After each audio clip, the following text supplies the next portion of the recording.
What it really means is that the company is coming into negotiations arguing that anything that they give financially, they want the same in return financially.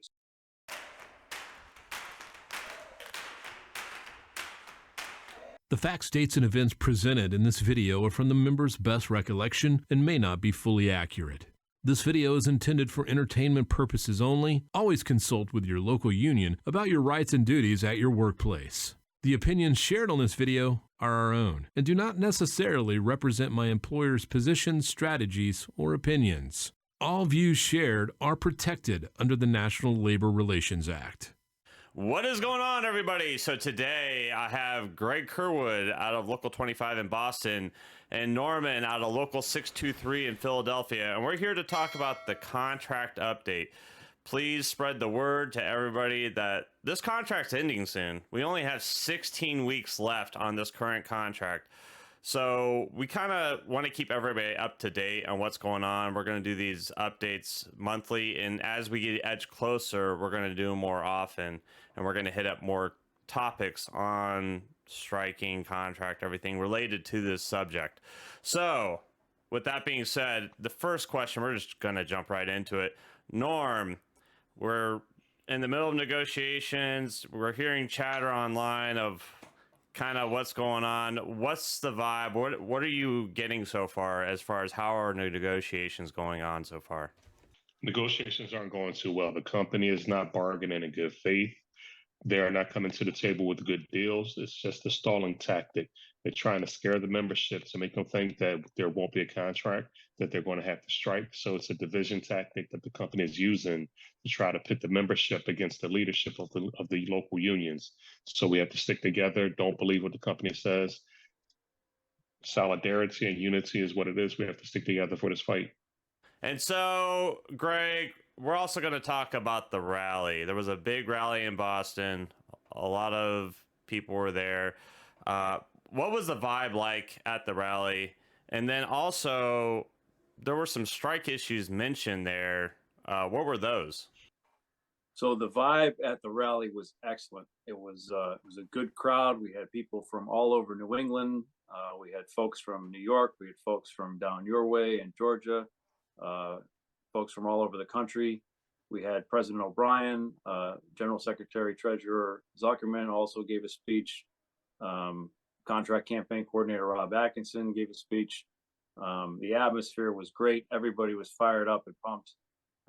Sean put the company on notice once again, as you mentioned. He brought up several issues that we have in these negotiations. And mentioned that most of them, if not all of them, would be strike issues. Removal of 22.4 language, which we've known for quite some time. He also mentioned elimination of PVDs, increased wages for part-timers, along with catch-up wages for the long-term part-timers that didn't get any in 2018. Eliminating subcontracting for the feeder department. And lastly, the removal of inward-facing cameras. And he made it clear to the company and anybody watching that these things were non-negotiable, and that it was that or we were going to get it done, or August 1st we were going to be on the street. If for anybody who hasn't seen the video, I'm going to put the link down below in the description. There's the UPS Teamsters app that most people watching this should have downloaded. And on there is something called cost neutral bargaining. What the hell is that? Yeah, so that message went out last week that the company's looking for cost neutral bargaining. Sort of caused a stir because a lot of our members don't know what that is, and came up with some interesting theories as to what it was, like the complete removal of overtime or elimination of pay or whatever.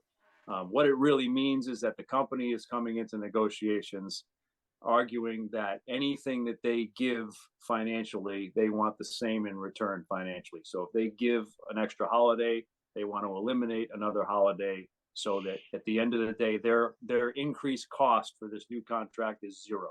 They want the new contract to cost them the same amount of money as the previous contract. We reject that completely. Obviously, it's totally absurd. The company has made, billions upon billions over the last several years. And we deserve our share of that and we're coming to get it whether they know it or not. The point of that note was that we are going to reject that concept in its entirety, and the company is going to have to start giving us what we deserve. One last question for you, Greg, and then we're going to throw it to Norm. I get the question all the time that members want to know, can the government force us back to work like the railroad? They cannot. The railroad workers fall under the Railway Labor Act, it's a completely different set of rules. We fall under the National Labor Relations Act. Under the Railway Labor Act, Congress has the authority to literally impose whatever contract they choose on the railway workers. They do not have any such authority over us. The worst case scenario, and it's a very unlikely possibility, would be a presidential injunction to force us back to work while bargaining continued. That is very unlikely to happen for a multitude of reasons. And even if it did, we wouldn't necessarily have to comply with that. So it is not a concern. I know that's a common myth that's going around, that we can't strike because the government won't let us.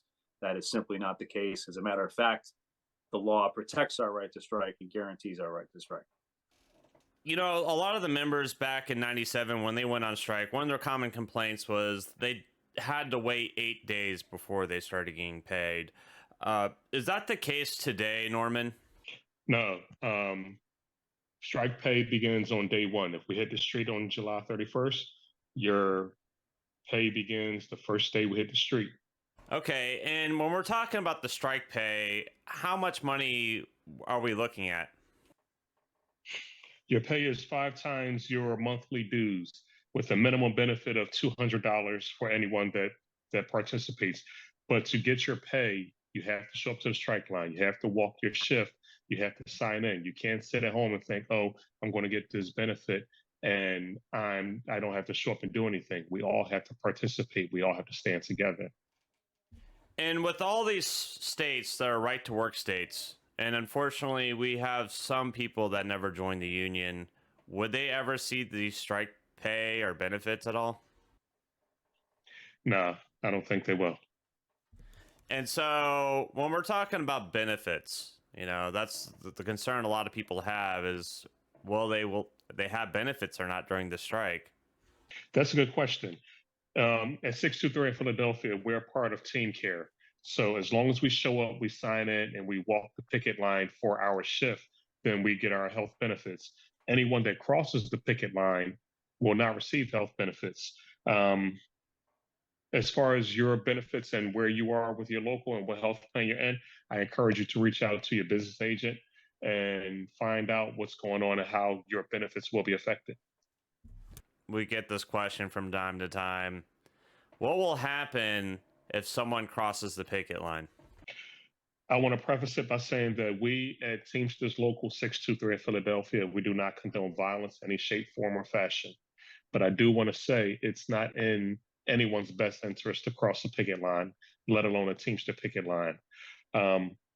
Not only do you do disservice to yourself and your coworker, your fellow Teamster, you're hurting the labor movement in the long run, letting the companies know that, hey, as long as we put pressure on them, these guys are going to cross. We're going to bust up the union. So you think you're crossing because you have a bill or two to pay. We all have bills to pay, but you're going to weaken us in the long run.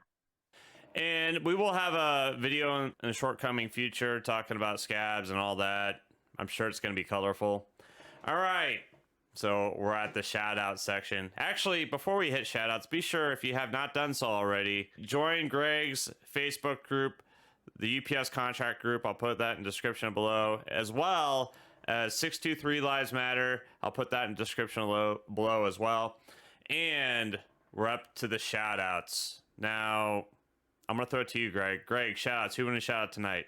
My shout out tonight is going to go to the new Teamsters for a Democratic Union, UPS Teamsters United YouTube channel, which was just put out there. All the educational seminars and Zoom calls and things that have been done over the last few months now have a home. They've been posted there. My personal favorite is UPS by the Numbers, which if you have not seen it, please do. It is full of a lot of great information, dispels a lot of myths, some of which we've addressed in this video, but well worth watching. But please subscribe to that channel and check it out. Norman, shout outs. Who are you going to shout out tonight? Hey, I want to shout out the Unite Committee once again from Teamsters Local 623 in Philadelphia. They're at the gates of both of our buildings every Tuesday, rain or shine, engaging the membership, getting information out about this contract fight, and trying to get everyone involved from the part-timer to the senior feeder driver. Those guys are awesome. Thank you. And my shout out goes to everybody at 623. You guys have been more than awesome, helped out the channel a lot. Richard Hooker and the e-board, all the business agents, and especially all the rank and file members, including Jonah Lane Miller. That's all I have tonight. We will be back again next week. We do these shows every Sunday, release them every Sunday morning. So be sure to check back out again, share the videos, and let your members know. Appreciate you. Love you. See you next time.